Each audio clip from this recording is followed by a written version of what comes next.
Obrigada, doutora Juliana. Como é importante a gente esses encontros, esses eventos, para a gente prestigiar cada vez mais.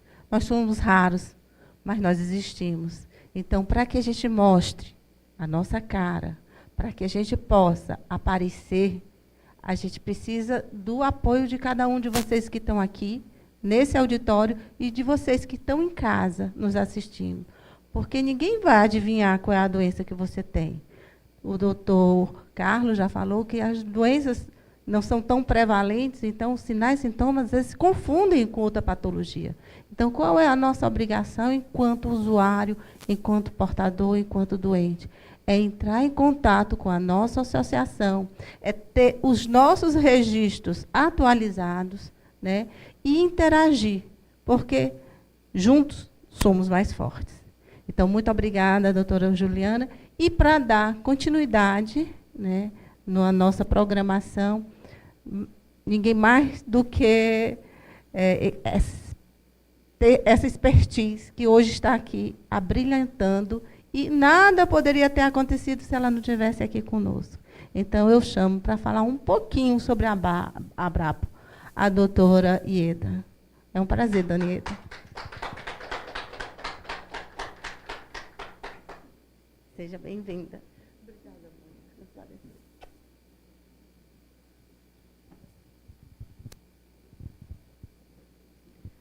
Olá, pessoal. Não sei se é bom dia ou se já é boa tarde, mas o dia inteiro é um bom dia, né? Então, o pessoal já comentou bastante a respeito das dificuldades das porfirias, né? E realmente elas são raras, mas existem, né? E aqui no Ceará tem muita gente com porfiria, né? O estado, tipo assim, não é um estado tão grande em comparação com alguns outros estados, e o número de pacientes aqui ele é bem significativo. Então, vocês os que estão aqui, que eu conheço, né, já tiveram bastante experiência sofrida, né, com a porfiria. Então, eu vou repassar alguns detalhes que eu acredito que são importantes. E depois, na sequência, se houver alguma pergunta, né, podem fazer, que eu, o doutor Ruchot, ou a Juliana, a gente vai procurar atender vocês. Então, o que é a porfiria? Vocês já tiveram essa experiência, né? Então, é difícil porque não é uma doença só, né? É um grupo de pelo menos 8 tipos de doenças, né? São raras, são difíceis, são diferentes, não, tipo assim, no mesmo tipo de porfiria, e muitas vezes na mesma pessoa, as coisas não acontecem tão iguais, né? Às vezes as pessoas me dizem: ah, dona Ieda, você que tem experiência, que sabe, o que vai acontecer comigo? O que eu posso fazer? O que é isso? Infelizmente, não dá para a gente adivinhar, né? Como que vai ser o caso de cada pessoa. Então, por isso que é muito importante isso que a Juliana falou, que cada paciente tem que se conhecer e se ajudar, né? Então, são vários os tipos, várias as formas que isso acontece, e tem que ser um trabalho mútuo, né? Entre o paciente, os familiares, os médicos, as equipes, os enfermeiros e todos. Então, eu vou repassar algumas pequenas coisas aqui. Acho que... O que eu fiz aqui? Pus a mão onde não devia colocar. Alguém pode me ajudar aqui a colocar no lugar de novo? Ah, já achei. Uhum. Isso, já consegui. Desculpe, obrigada. Então, E não são pessoas que podem ter porfiria. Os animais também. Tem porfiria em gato, em cachorro, em vaca, em boi. E, então, não é uma coisa só das pessoas. Aqui, eu representei, na verdade, não fui eu. Tem uma representação. Então, o M, que eu falei, a síntese, é o processo de fabricação do M, em que vários trabalhadorzinhos vão fazendo a sua parte até chegar lá e aprontar o M, que vai estar naquela caixinha. O que acontece? Pela parte genética, às vezes, existe uma falha no gene, né? Uma falha genética em algum desses pontos do trabalhador. Então, daí o que acontece? Aquele que está com falha, que ali está simbolizando que ele está dormindo, né? Porque ele não está bem, o que acontece? O que está atrás fica uma pilha de serviço acumulado ali, né?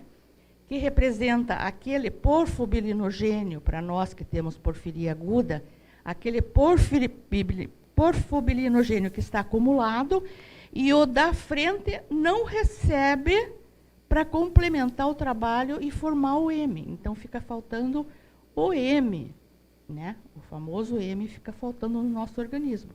E daí vai provocar. E essa falta em qualquer pode acontecer em qualquer um desses trabalhadorzinhos ali. E a cada um desses acúmulos que se forma é que dá origem a um tipo de doença. Isso aqui é só uma demonstração para vocês entenderem melhor o que a gente fala, por que é importante quantificar o porfobilinogênio. Porque daí a gente vai saber, né, o que está acontecendo, se está acumulado ou não. Se não tiver acumulado, não é a porfiria. Também vocês já sabem que existem as porfirias agudas, que são 4 tipos, e as porfirias cutâneas, né? As agudas, elas dão manifestação neurológicas, né? Que vem aquelas dores que as pessoas não acertam, os exames não acusam a origem daquela dor, né? Fazem todos os exames e não aparece nada. E aí essas dores vão atingindo o sistema neurológico e as pessoas vão usando medicamentos que são porfobilinogênios, que não podem ser usados, e a situação vai se agravando. Nas cutâneas, já as manifestações são na pele. E, basicamente, por causa do sol, né? Isso acontece em contato com o sol. Então, é só nas partes do corpo que são atingidas pelo sol e que acontece. Tem algumas manifestações que são em bolhas, basicamente bolhosas, e tem uma que não é bolhosa, que é tipo uma queimadura. No caso aqui, eu acho que nenhum de vocês está nessa situação das cutâneas. Os sintomas delas, de todas as agudas, também vocês conhecem bem, né? Dores abdominais, confusão mental, náusea, vômito, cansaço, né? Acaba internando. E, às vezes, aparecem até outras coisas. Aqui tem uma relação que está em inglês, que fala da dor abdominal, coloração vermelha da urina, náusea, dor nas costas, vômito, depressão, constipação intestinal, ansiedade, etc. Bom, aí, quanto aos exames, né? Bom, você suspeita que é uma porfiria. Então, se você tem suspeita, se tem sintomas sugestivos de porfiria, o que o médico vai pedir? Vai pedir a quantificação do porfobilinogênio, que é aquilo que eu mostrei para vocês ali. O acúmulo que está ali, né? Porque aquele trabalhadorzinho ali não funcionou. Essa amostra tem que ser colhida e mantida num frasco escuro, porque senão o exame não vai dar certo, né? Se o resultado do exame tiver dentro do valor de referência normal, os sintomas que a pessoa está sentindo não são por causa de porfiria. Porque uma pessoa que tem porfiria, ela pode ter qualquer outro tipo de doença também. E não pode ficar responsabilizando a porfiria por tudo o que sente, porque senão vão ficar outras doenças, muitas vezes que podem ser até mais graves que a porfiria, vão ficar sem o tratamento adequado. Então, é por isso que muitas vezes eu insisto lá, fez o PBG? Quanto que estava o PBG? Afinal, vai ter mais uma coisa sobre essa quantificação do PBG que eu vou falar em seguida, porque a porfiria é toda cheia de pegadinhas, né? Então, às vezes o médico tem feito o diagnóstico para vocês de porfiria aguda com teste de porfirina. Porfirina não é válida para fazer o teste principal, básico de porfiria aguda. As porfirinas, elas são usadas para as manifestações na pele. Então, por exemplo, porfiria variegata, que tem manifestação na pele, coproporfiria hereditária, que tem manifestação na pele, aí sim, ele vai fazer o teste do porfobilinogênio e o ácido delta-aminolevulínico, e depois para ver qual o tipo de porfiria, se é variegata ou coproporfiria hereditária, ele vai fazer daí em seguida o de porfirinas, né, para ver. Mas o básico para porfiria aguda são o do porfobilinogênio e o do ácido delta-aminolevulínico.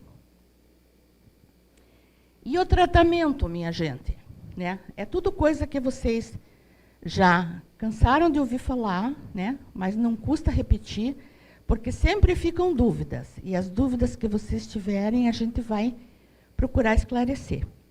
Então, primeira coisa é identificar os fatores desencadeadores, porque a pessoa pode ter a mutação genética e nunca ter uma crise de porfiria, porque por si só ela não se manifesta. Ela precisa de 2 ou 3 fatores desencadeadores, que a gente chama de gatilhos, né, para provocar uma crise. Então, a partir do momento que é identificada uma crise, o que a pessoa vai fazer? Vai ver se está tomando algum remédio, né, que provocou aquela crise, ou se ficou em jejum prolongado, o que aconteceu. Aí, tratamento básico, principal, quando a crise é inicial ou é crise fraca, é a glicose. Em seguida, vem, usou 2 dias lá de glicose no hospital, não fez efeito, aí é a imina, né? Atualmente, existe o tratamento novo, né, da givosiran sódica, que é para aquelas pessoas que têm, no mínimo, umas 4 crises durante o ano. O que a givosiran vai fazer? Ela vai diminuir o número de crises, não vai curar. Então, se a pessoa tinha 4, 5, 6 crises, ou tinha todo mês, vai diminuir um pouco. Em vez de 4, de repente ela tenha 3 ou tenha 2, né? E no momento que ela estiver em crise, não vai parar de usar a givosiran, mas durante a crise vai ter que usar a imina, quer queira, quer não, né? Então, um remédio desses não substitui o outro. Tem um outro tratamento que é usado, em último caso, né? Quando nenhum tratamento que foi feito surtiu o efeito desejado.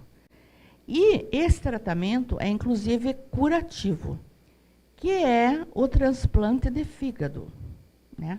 Aí a pessoa fica curada. Só que ela vai trocar uma coisa por outra, porque daí ela vai ter que se cuidar o resto da vida, porque ela é uma pessoa transplantada, né?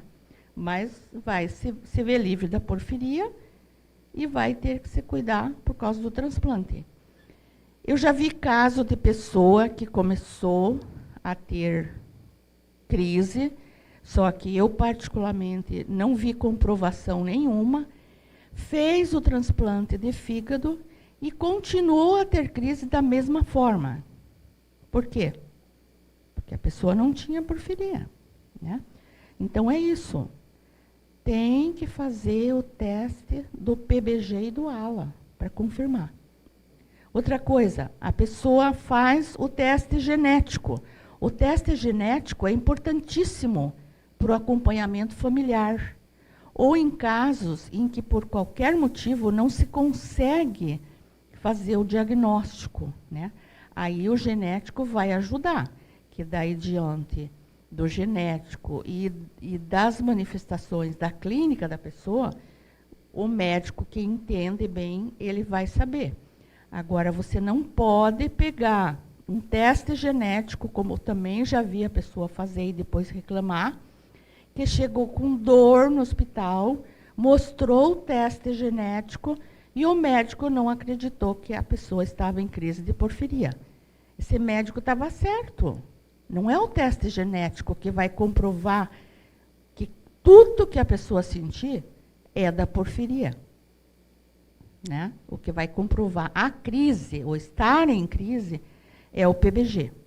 Só que ainda tem mais uma coisa que eu vou falar para vocês sobre isso mais para frente. Então, mais tarde, vai ser estudado ainda um algoritmo terapêutico para o uso da givosirana e da hematina paralelamente. Isso tudo tem muita coisa que está sendo estudada e desenvolvida, como bem disse o Dr. Rochot. Mas o difícil é que, por ser uma doença rara, são poucas as pessoas até para fazer essas pesquisas, esses experimentos, né? Então, as pessoas dizem, por que não tem tanta informação? Por que não tem tanto remédio? É justamente por isso. Não tem como fazer pesquisa com poucas pessoas, né? O que eu ia falar para vocês, que eu falei algumas vezes, é sobre, além dos tipos de porfiria, tem os grupos de porfiria aguda, né? Que foi recentemente estabelecida por um grupo internacional de porfirias, que eles estão, inclusive, fazendo um protocolo internacional, né, para ser seguido por todos, pelo mundo inteiro. Então, eles classificaram, 3 grupos e um subgrupo. O grupo A, que é da maioria dos pacientes, e eu, felizmente, pertenço a esse grupo A, que é aquele grupo de pessoas que, embora tenha tido um diagnóstico tardio, tenha tido problemas, crise grave, né, foi diagnosticado corretamente e tratado também corretamente. Normalmente esse grupo já é diagnosticado dentro de uma UTI, né? Então, foi o diagnóstico tardio, mas foi um diagnóstico correto, e o tratamento também foi correto, e o pós-hospitalização também correto. Fisioterapia, etc., cuidado, prevenção, né? Daí essas pessoas não vão ter outra crise durante a vida. Podem ter algumas pequenas manifestações, mas como as pessoas já sabem que tem porfiria, elas já sabem o que tem que fazer. Então, não vão deixar que aquilo aumente, né? Aí tem o grupo B, né, que é um grupo, que eu já falei, que tem um ou mais ataques, que são as crises. Mas só que como eles já sabem que tem porfiria, já sabem quais que são os diagnósticos, e a confirmação, não o diagnóstico, porque o diagnóstico eles já têm. Como que vão confirmar a crise e como que eles vão ser tratados, isso acontece logo. E daí as crises não se tornam graves mais. Então as pessoas têm um medo terrível de passar por tudo aquilo que já passaram uma vez, de passar de novo. E isso acaba tirando a vida delas, né? Elas estão vivas, mas realmente não vivem. Elas são dominadas pelo medo, né? Pelo medo de ter outra crise e passar por tudo aquilo. Elas podem até ter um início de outra crise, mas já sabendo que elas têm porfiria e que pode ser um início de outra crise, elas já vão atrás do médico, já fazem o teste para ver quanto que está o PBG e o ALA. Também elas já sabem se prevenir, já sabem o que pode, o que não pode usar como remédio, o que tem que fazer.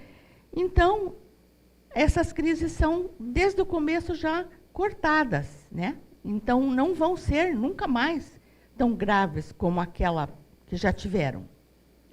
Aí tem um grupo que é bastante crítico, que é daqueles pacientes crônicos, né?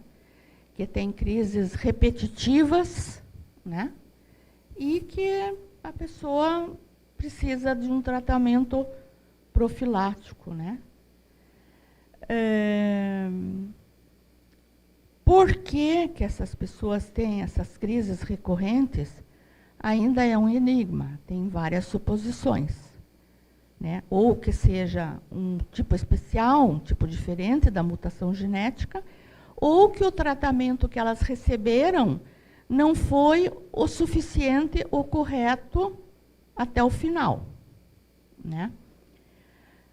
E agora tem um subgrupo que saiu recentemente, noticiado nesse grupo internacional de porfirias, que diz o seguinte: pessoas sem sintoma clínico, mas com níveis elevados de porfobirinogênio e ácido delta-aminolevulínico.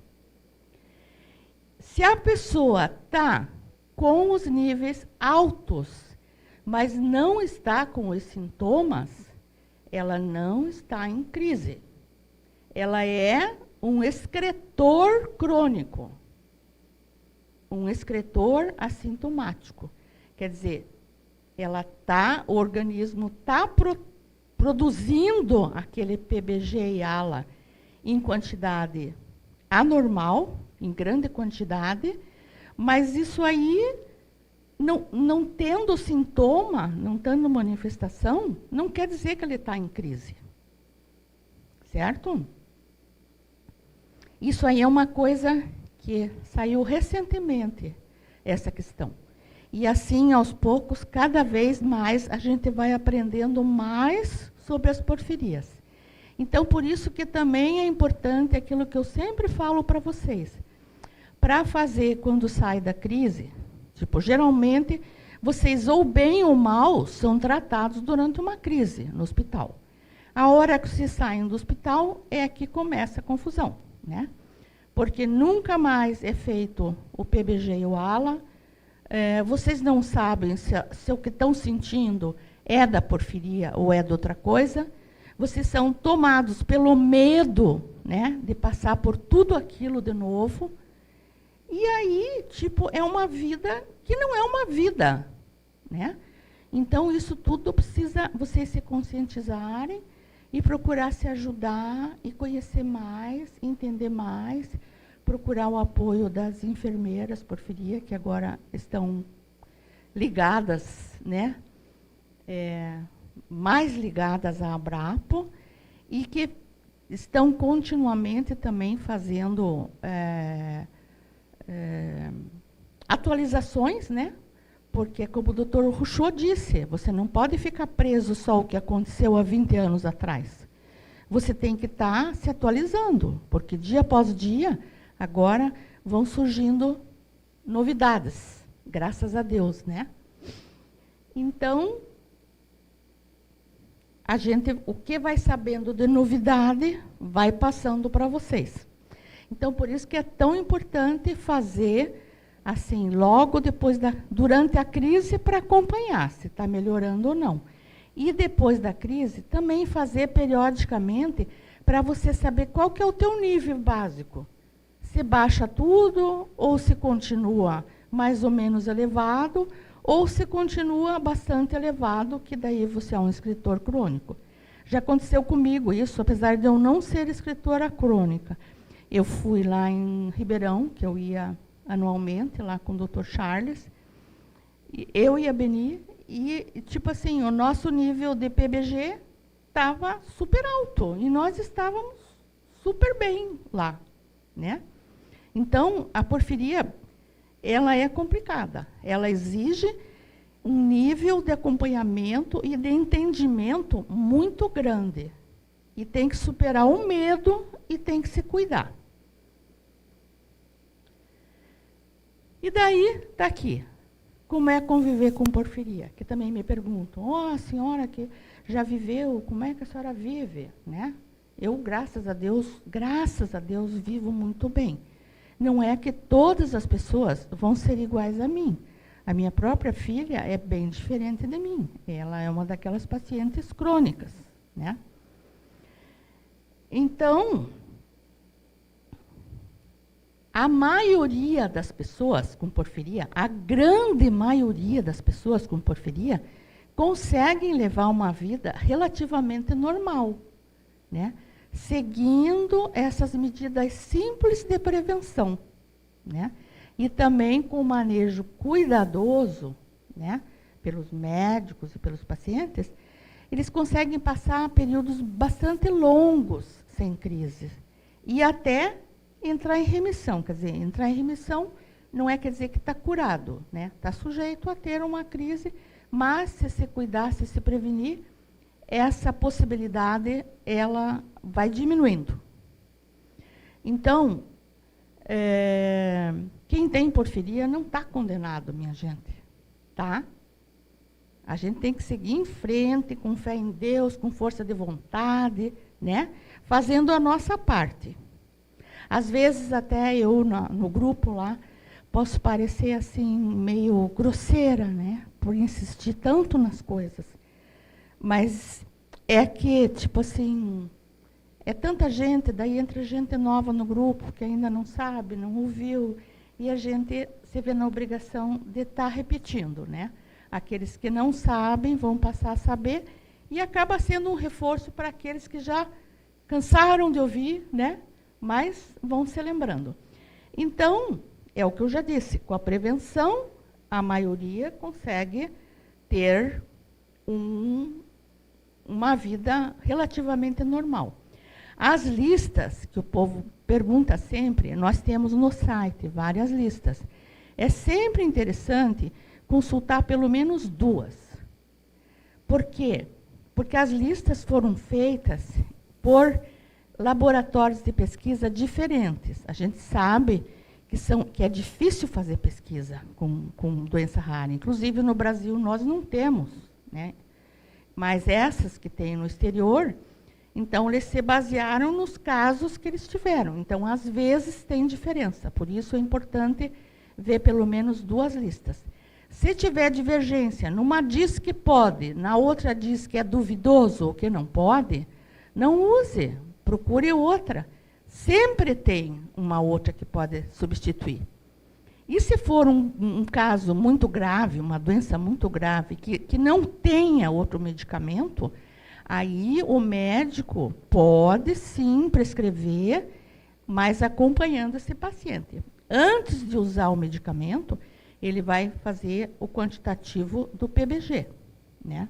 E vai acompanhar. Começou a usar o medicamento, ele faz antes, aí repete dali uma semana, ou se a pessoa começar a sentir sintoma, aí vai ser uma questão de acompanhamento e o médico vai dizer se para ou não para, mas já está sabendo, a responsabilidade é dos 2, do médico e do paciente, não é só de um.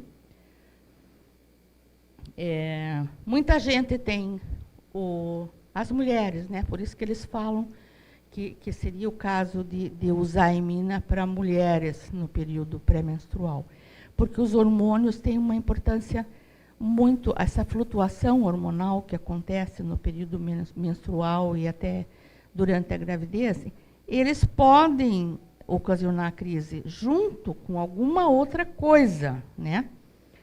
Então, tem que prestar atenção nessa questão. E já os hormônios masculinos, eles não têm essa particularidade. Aí, infecções, qualquer infecção, minha gente, tem que ser tratada logo e também com medicamento que seja seguro, né? Estresse físico, psicológico, a pessoa diz, ai, não posso ficar nervosa. Não é assim, né? É um estresse forte, uma coisa forte, assim, né? Daí mexe com você e pode, junto com outras coisas, provocar. Dieta de emagrecimento, né? Que vai pouco carboidrato, ou até eles retiram todo o carboidrato, vai provocar crise. Mas tem uma coisa que nós precisamos saber, que ingerir carboidrato demais também não é bom, né? Também vai provocar problema. Por quê? Ó, eu estou bem gordinha. Até um determinado momento eu conseguia fazer exercício, né? Então eu ingeria aquilo que eu gastava, porque, tipo assim, eu gastava no exercício que eu fazia, eu gosto muito de caminhar, eu caminhava bastante, então eu gastava aquele carboidrato. Agora eu estou com um problema nos joelhos, que não posso quase andar, né? Estou me tratando, é lógico, né? Um pouco de desequilíbrio também por causa da idade, então não tenho feito exercício. Aí eu como a mesma coisa que comia antes, ou até tento comer um pouco menos, mas eu não gasto tudo aquilo que eu como, né? Então, a questão é essa. Demais, daí não dá para fazer dieta, porque não dá para tirar todo o carboidrato, né? Então, isso que a gente tem que entender. Que não pode deixar de usar o carboidrato, mas também não pode usar demais. Então, é tudo que eu já falei aqui, né? Que evitar a dieta de emagrecimento. Outra coisa que as pessoas têm muita dúvida é quanto ao jejum, né? Então, o jejum entre as refeições e durante a noite não tem problema, é uma coisa normal, né? Tem gente que levanta de noite para comer, porque diz que não tem porfiria, não pode ficar em jejum. Isso aí eu estou dizendo porque eu falo com muita gente, eu ouço muita gente me perguntar essas coisas, né? Então, o que não pode ter é jejum prolongado, né? Você ficar muito tempo, tipo 24 horas sem comer. Também isso depende da pessoa. Tem pessoas que não podem passar mais do que 6 horas ou 4 horas sem comer alguma coisa. Mas esse jejum da noite e esse jejum normal entre as refeições, não tem problema. Você pode fazer um lanchinho, comer uma fruta, né? Tomar um suco, né? Outra coisa que as pessoas perguntam muito é sobre comida, né? Alimento que desencadeia crise. Até hoje, não tem comprovação de caso nenhum de crise que tenha sido desencadeado por algum tipo de comida. Certo? Tem alguns produtos que podem ter alguma coisa que seja porfo-birinogênico. Mas o que acontece?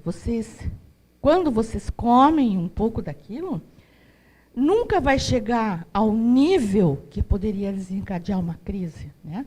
Eles falam de repolho, falam de embutido. Você não vai comer numa sentada 1 quilo, 2 quilos, 5 quilos, 10 quilos de repolho, que é o que poderia talvez conter a quantidade, ou de embutido também, né? Um salame. Você não vai pegar, sentar e comer um salame, 2 salames inteiros. Não poder comer churrasco. Também não é bem assim, né? Na porfiria cutânea tarda, a pessoa que não tem ninguém aqui, né? Então não precisam nem falar. E na eritropoética congênita, porque não é o caso de vocês. Agora falando dos testes genéticos, né? Que são importantíssimos os testes genéticos atualmente. Para o acompanhamento familiar, né? E para o acompanhamento do próprio paciente. para confirmar, muitas vezes, o tipo da porfiria que eles têm. Eu agradeço imensamente à Sociedade Brasileira de Genética Médica, que foi através deles que a gente começou a divulgar as porfirias. Só que as pessoas, atualmente, estão num estágio de querer fazer o teste genético e chegar no hospital, né, e querer ser tratado com porfiria, apresentando o teste genético e dizendo, olha, eu tenho porfiria.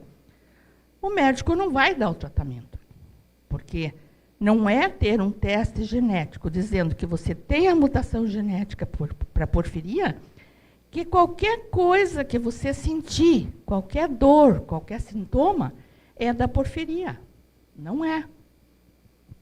É importante fazer o teste genético depois do diagnóstico e depois do tratamento inicial, com essa finalidade, para confirmar o tipo e para fazer o acompanhamento familiar. Ó, esses percentuais, eles variam, às vezes, de pesquisa para pesquisa.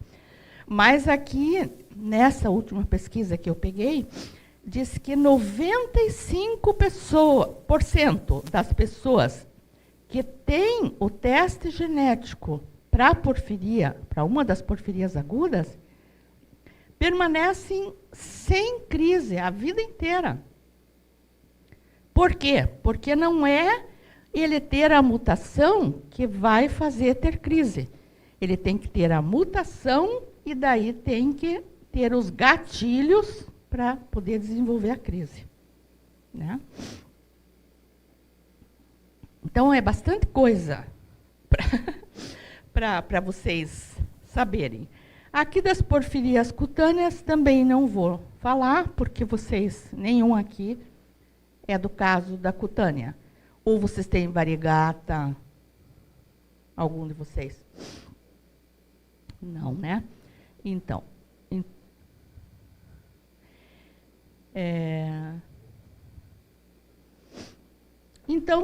é isso, minha gente. Eu agradeço imensamente vocês que estão aqui, os que estão ouvindo, né, online. Agradeço imensamente a doutora Mônica, da CDG, que nos proporcionou essa oportunidade, né, organizou tudo, a Recordate, do doutor Ruchot, o pessoal todo, o doutor Luiz Edmundo, aqui, a Santa Casa, as enfermeiras, enfim, muito obrigada a todos vocês. E agora, quem tiver alguma dúvida, alguma pergunta para fazer, para mim, para o doutor Ruchot, ou qualquer coisa que seja possível de a gente orientar, pode ficar à vontade. Tá?